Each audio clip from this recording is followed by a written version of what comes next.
untuk membangun program yang sustain itu perlu angka kurang lebih 1 triliun. Seperti yang saya sudah sampaikan di tahun 2023 itu pendanaan dari pemerintah 120, kita bisa mendapatkan dana dari publik, dari sponsor, dari tiketing, dari TV itu kurang lebih 250-an. Nah tahun ini dengan program makin besar lagi, ya kita perlu 650-an, di mana dari pemerintah 220-an, kita mencari lagi sisanya, ya 400 lebih. 1 triliun merupakan angka yang dibutuhkan untuk membangun program yang sustain di sepak bola Indonesia. Sebelum lebih jauh, aku nggak pernah bosan-bosannya untuk ingatkan teman-teman, ketika teman-teman tonton video ini, jangan lupa tekan tombol like dan tombol subscribe. Karena aku mendapatkan data statistik banyak yang nonton kanal YouTube Tommy Rizky ternyata belum menekan tombol subscribe. Jadi aku harap kawan-kawan melakukannya. Oke, Ketum PSSI Pak Erick Thohir mengatakan untuk membangun program yang berkelanjutan di sepak bola Indonesia dibutuhkan dana kurang lebih 1 triliun rupiah. Kita semua sepakat, aku pikir kawan-kawan, menciptakan sesuatu yang hebat di dunia sepak bola, salah satu faktor yang dibutuhkan yaitu pendanaan yang kuat. Sudah ada beberapa contoh yang hadir di sepak bola Indonesia. Persipura Jayapura, beberapa waktu yang lalu mereka sangat amat kuat di kasta tertinggi sepak bola Indonesia. Di level Asia pun mereka sangat amat membanggakan. Tapi faktanya kita lihat sekarang ini, Persipura Jayapura hilang dari permukaan. Jika kita lihat, jika kita baca di media-media mainstream, penyebab hilangnya Persipura Jayapura karena masalah finansial. Klub kedua, Sriwijaya FC Palembang. Beberapa waktu yang lalu, Sriwijaya FC sangat amat luar biasa. Eranya Christian Lenglolo, Ben Berlian, Christian Warobai, Carlos Renato Elias, kemudian Kit Kayambagam, Obiora. Di posisi sekarang mereka hilang dari permukaan. Kalau kita baca di internet, salah satu penyebabnya yaitu masalah finansial lagi dan lagi. Dan sampai pada titik itu, aku sepakat nih dengan statement yang disampaikan oleh Pak Erick Thohir. Gini statementnya, kesuksesan itu harus ada pendanaan. Sekali lagi, kesuksesan itu harus ada pendanaan. Nah, lihatlah lagi sepak bola yang ada di Eropa, sepak bola yang memang sudah level atas kawan-kawan. Kan itu biasanya kita jadikan role, kita jadikan sebuah contoh. Man City, Barcelona, Liverpool, dan lain-lain. Mereka pendanaannya luar biasa. Dan itulah menjadi sesuatu elemen besar. Menghadirkan keistimewaan di atas lapangan. Pendanaan yang besar, uang yang besar, tentu dibutuhkan berkelanjutan. Bukan hanya 1 tahun. Bukan hanya 2 tahun, bukan hanya 3 tahun, tetapi terus menerus dari musim ke musim. Itu yang bisa kita dapat, pendanaan yang kuat bisa kita dapat. Nah, Madura United tahun kemarin mereka luar biasa banget loh, menjadi juara 2 kasta tertinggi kita, juara 1 Persib lewat babak Championship Series.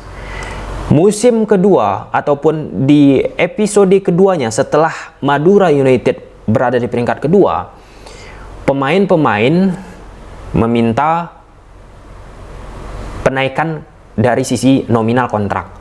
Ya, itu hal normal, patut kita mengerti kawan-kawan ketika sudah memberikan sesuatu prestasi terhadap klubnya. Normal bagi seorang pemain, pasti secara angka mereka ingin naik. Nah, jika tidak dinaikkan, pasti klub-klub lain pun siap sudah mendaratkan pemain-pemain itu. Tapi apa daya, kita lihat Madura United, pemainnya akhirnya dilepaskan. Akhirnya Madura United pun sulit menciptakan yang namanya berkelanjutan, sustainability.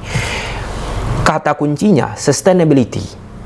Berkelanjutan itu dibutuhkan dana yang tidak bisa hanya 1 tahun kuat, tidak bisa hanya 2 tahun kuat, tapi harus memang long term. Dan itu yang terjadi terhadap negara-negara yang memang berprestasi ataupun klub-klub yang berprestasi. Dalam konteks ini, di tahun 2023 PSSI dikatakan oleh Pak Erick Thohir itu menghasilkan dana 370 miliar rupiah. Secara spesifikasi 120 miliar bantuan dari pemerintah, 250 miliar dari hak siar broadcast, sponsor dan lain sebagainya. 370 miliar. Di musim sekarang ini PSSI mengatakan butuh dana 650 miliar rupiah. Bantuan pemerintah 220 miliar. Artinya ada 430 miliar lagi dibutuhkan oleh PSSI, dan itu dikatakan oleh PSSI Pak Erick Thohir lewat kerjasama yang dilakukan dengan sponsor, pemegang hak siar, merchandise dan lain-lainnya. Kalau kita lihat 650 ke 1T masih berproses ini. PSSI di bawah Pak ET kan. Namun progresnya itu sudah meningkat lah. Awal-awal Pak ET bersama PSSI disampaikan 370-an, kemudian sudah naik 650-an.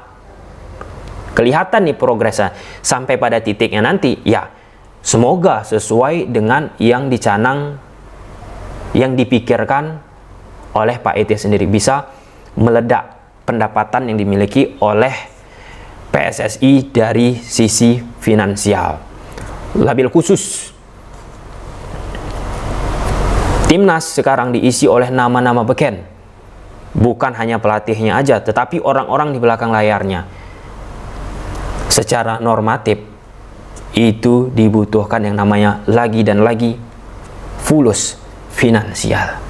Nah, pertanyaan besarnya kawan-kawan, kita kan sudah sepakat menghadirkan sesuatu yang hebat di dunia sepak bola itu ada andil pendanaan kuat. Nah, pendanaan yang kuat ini seberapa mampu kita pertahankan dari tahun ke tahun. Ini posisi sekarang. Aku harus mengatakan, kita sangat amat terbantukan oleh Ketum PSSI Pak Erick Thohir. Ada satu momen yang membuat aku, wah ini menarik nih. Selesai preskon yang dilakukan Presiden Prabowo Subianto. Nah, mau meninggalkan areal preskon, ada diskusi antara Pak Prabowo dengan Pak ET. Gimana berkas naturalisasi, kurang lebih seperti itu kawan-kawan. Aku berpikir, jika bukan Pak ET di posisi Ketum PSSI, ini suka tidak suka kawan-kawan, mungkin tidak akan terajut itu komunikasi yang terjadi seperti yang dilakukan Pak Prabowo dengan Pak ET. Dengan Pak ET ini kan gebrakan banyak. Pak ET juga sudah katakan di era-era sebelumnya banyak utang bla bla bla bla bla, dan itu sedang diperbaiki. Nah, jadi satu pertanyaan yang besar yang patut kita jadikan sebuah pegangan kawan-kawan.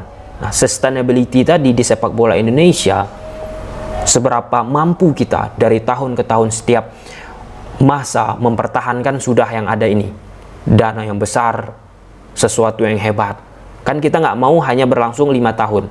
Sustainability itu kan artinya berkelanjutan terus.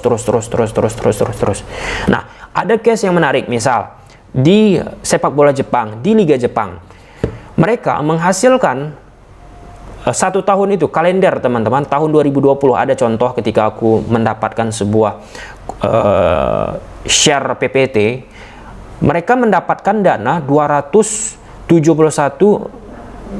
miliar US dollar. Jadi kalau kita masukkan ke rupiah, itu angkanya 4 triliun. Jadi berpikir sudah kita nih, Jepang yang seperti itu dari tahun ke tahun mereka sudah bisa sustain ini sepak bolanya. Mereka udah mengantongi itu tahun 2020 4 triliun. Kita masih berpikir nih menuju ke 1 triliun. 1 ke 4 jauh. Di level sekarang, Jepang kawan-kawan pasti udah melesat ini. Value yang mereka dapat, penghasilan yang mereka dapat. Bukan lagi 4 triliun, aku pikir. Dan Pak ET juga sudah melakukan studi banding kan ke Jepang.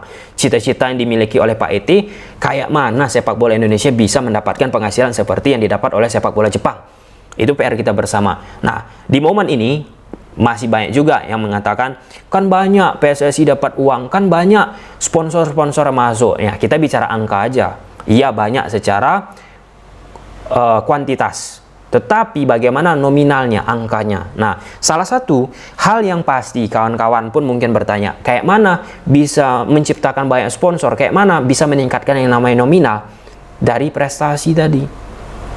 Itu yang menjadi core yang penting sekarang ini. Jepang kenapa bisa mereka 4 triliun? Korea Republik kenapa mereka bisa mendapatkan triliunan rupiah juga? Karena mereka sudah berprestasi panjang dari tahun ke tahun.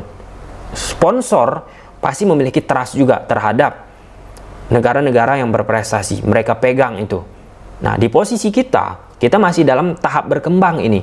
Jadi normal juga sponsor berpikir untuk meletakkan dana yang banyak. Dan ingat kawan-kawan, sponsor misalnya memberikan nominal kasarnya 1 triliun, 2 triliun, 3 triliun. Itu nggak langsung biasanya di muka di bulan Januari langsung BEM 4 triliun lah. Nggak, biasanya itu ada tahapan-tahapannya. Di 1 tahun itu ada 2 kali pembayaran, 3 kali pembayaran.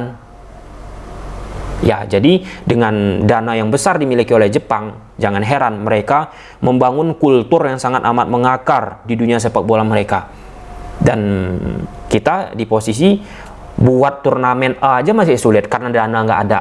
Buat turnamen B aja pun sulit karena dana nggak ada. Buat kompetisi B aja pun sulit karena nggak ada. Nah, posisi sekarang kita sebagai misalnya kawan-kawan menonton video ini ya salah satunya mensupport produk yang dihasilkan oleh PSSI.